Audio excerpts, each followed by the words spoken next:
ये लोग कहता कि ना भैया अब नामी बनिया के झांट बिकाता ना लोथवा के खनियो सामान बिकाता अभियो हे तोर 125 ग्राम तो हमारे पौने 200 ग्राम हे रे बुआ अभियो पता कले चल ममता हम चेक कर दी स्कॉर्पियो में चल चल चल चल वो तोर नौका के 125 ग्राम तो हमारे पौने 200 ग्राम 50 ग्राम ज्यादा ना वही तो हमारे धिकार हो मोच के हाँ ये तो इनु कह दिले हम कहिले घास में मोथा ना तो ब्यास में लोथा मोथा के 50 बार उखाड़ देबा मोथा जम जा लगी ना दूगो पत्ता देके ऐसे पत्ता हो जा लगी ना और वही तरह ब्यास में लोथा बहाल के बहाई ले तो भुइया बाबा नाम कहाइले बहाल के बहाई ले के माने का माने बच्चा हो गइल बा तो वे खट्टी प्लेट के वाउड हो जाओ ये तू कहले है हमार बाबू तोहर बात सॉरी हमसे गलती हो गया तोरा है साबित कर देना ना तो हे सरस्वती माई कलाई कुकर्मी के देह पर बड़ा है माई जे झूठ बोलता है इसके देह पर मत रहो है माता टोपी लगाए मच्छर कहता है देश के लोगों में समता की भावना आ रही है इसीलिए तो साला बड़ी मछली छोटी को खा रही है हमारा चुना हुआ कुत्ता हमें ही काटते हैं हमारा चुना हुआ कुत्ता हमें ही काटते हैं हमारे हिस्से की बुटिया आपस में बांटते हैं विदेशी आतंकी को हिंदुस्तानी पनाह देती है एक मच्छर आदमी को साला हिजरा बना दे ई लोग अपन घर द्वार काहे छोड़ के आवेला शौक से चुदवावे खातिर ना मजबूरी में जिनको इन लोग किसी को खाने का ठीक नहीं किसी को रहने का ठीक नहीं है तब ये लोग आती है नाचने के लिए आ तू एगो नारी के निकलो तन से निकलल बरन एगो नारी के गरिया तब तू अपना महाने बुझता रहो आ तू कहत रह तू कौन जना में लंगर होबो ना हो हम गारंटी पे भगवान बारन तुम मत हमके लंगर क के दिखाबो नहीं होखेंगे मेरे कर्म ऐसा नहीं है लंगरा तुम साला एक माँ एक नारी के पेट से जन्म लेकर एक नारी का अपमान कर रहे हो अपने को ब्यास बोलते हो बहनचोद बेहुदा कहीं कलाकार को कभी आवेश में नहीं बोलना चाहिए इंसान में आवेश ना आवे के चाहिए जे इंसान में आवेश आ गई चाचा जी वो इंसान दू जगह मिलेला जेल के गेट पर ना तो पीएमसीएच के गेट पर गलती जेल के गेट पर ना तो पीएमसीएच के बेड पर दुए आवेश में चलबो रेस में चलबो काम गड़बड़ा जाए हम बबुआ तोरा के कहले रही तू हमरा के कहले रह हम शुरू में कहले रही पतिया नतिया पटना बा देवरा ढोड़ी चटना बा तो तू हमरा के कहले रह कि भैया ई का कहता देवरा ढोड़ी चटना बा शत्रुघ्न के देश में लक्ष्मण के देश में ई तू का कहता रह कि ढोड़ी चटता का तोरा मन का रहे ये नु कहले डाले तब नु हम कहनी बबुआ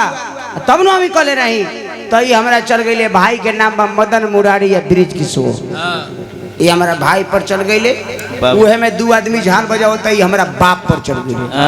अब तो इनका हम पुलिस चापर नहीं खी जात तो लोग कही कि लंगड़ा दबत है कहबो कि ना कहबो डायरेक्टे कहबो कि ना कुछ डेरात रहे हो एकरा बपवा के कह दिला से एकरा बपवा के गांड में सीमेंट पैक पइलबो का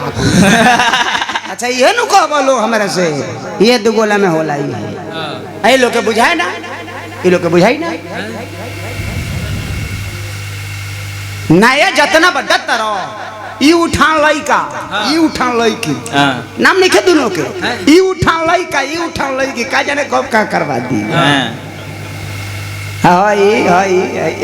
ये माइक में लेके बोलता है बाप हो बाप अरे चोदनी जा 1.5 साल करा के लास्ट में घिनवा दिलस मिर्चैया बाबा हमरा के शराब पे दी है मंदिरों के ही ना छोड़लस मंदिरों पे एक दिन हमरा के धरल से ब्यास जी सुनत तनी के रौड़ा कोल्ड स्टोर में ढेर दिन से लीची जाय धइल बा ई त जान तरी के शादी भी हम एखन कइले त बाल बड़ हम चाड़ी हम एक दिन मंदिरे पर हमरा के धर लेलस बस ये ब्यास जी हम जान तनी के रौड़ा में ढेर गुण बारे बाप गुण सीखिए ले लो अब बबुआ हम तोरा के ना कह रहे कि माई बेटा के जोड़ी बा बोली रौड़ा सबे ना ए जबानी इनका कहले रही है कहली कि माई बेटा के जोड़ी लगता ना ना बात पर बात कहाई रहे आ कलाकार हुए हो जे बात पर बात कहेला तारा के हम ना कहब काहे कि तार बाबूजी के हम बाबूजी मानी ले, तारा माई के चाची हम मानी ले, तोरा अपना परिवार मानी ले तब दुगो लगाई ले, सब लोग के संग हम दुगोला ना गाई काहे का गई बे झाट गई बे हमरा गिरी का गई बे हमरे फेकल सरवा लूट के गई बे हमरे से गाड़ी दे देखो तनी 3 दिन कर जमाला होइल बा कीमत एकर 500 होई आई कोता लंगड़ा ब्यास के गांव में आई तो दजी से एकर सीमेंट से पैक करावल भाई अरे तू हनी के मत बोलस रे बोले के पहले सोचा ही जाला कुछ मैं जानता हूँ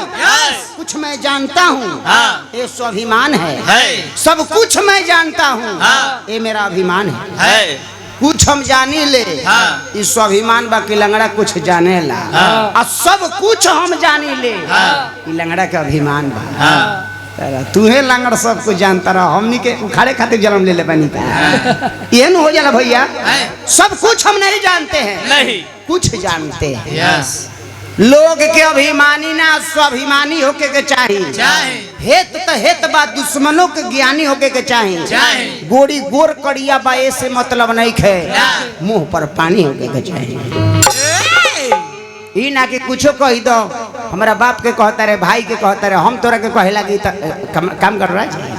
ना ठीक इस ध्यान दे हमारा के गायकी से मार दे कह की तरह जानकारी नहीं खे ई कहबे तो अच्छा लगे बने लगा तरह से ठीक नहीं खेला एगो फास्ट बजाओ रेडी 1 2 3 4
अब आई सबसे पहले एगो आप सबके गीत सुनाई।